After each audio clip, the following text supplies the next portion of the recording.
oh my God, Chicago's so dangerous, it's so scary, blah, blah, blah. Yeah, for your fucking liver. People think Chicago is dangerous for the wrong fucking reasons. Okay? Not the people, not the fucking crazies, not the crackheads on the train, none of that shit. Chicago's fucking dangerous because Midwest fucking people know how to fucking drink. And if you ain't used to that shit, you will be here, okay? The culture is insane. It starts on Friday. Get off work, they go to happy hour. Happy hour turns into staying out all night. They're out till 3 or 4 a.m. Go home, sleep it off. Wake up the next day. Guess what? Day drinking. Yeah, all day starts at noon. Noon again until 3 or 4 a.m. Go to sleep, wake up. Guess what day it is now? Sunday fun day. They're at some fucking pub or like a dive bar, and there's always some fucking game on. Someone has to be watching with a beer in their hand, and they just, like, every weekend is filled with drinking. So, yeah, it's dangerous for your fucking liver, nothing else. Like, I'm actually fucking convinced at this point. Chicago people know how to put it down. They know how to put it down. I'm just here trying to fucking keep up. I'm just trying to keep up.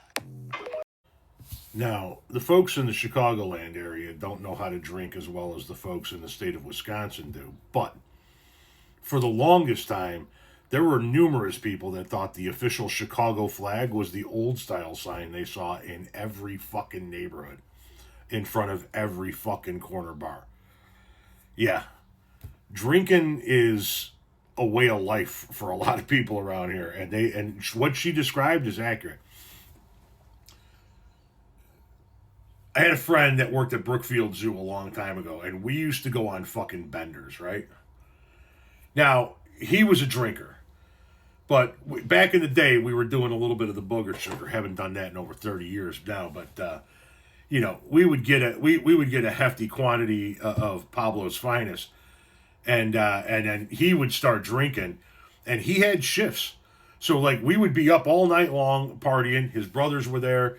A couple of other friends from time to time would roll in and out. And then son would roll up, and I'd have to drive his ass into work.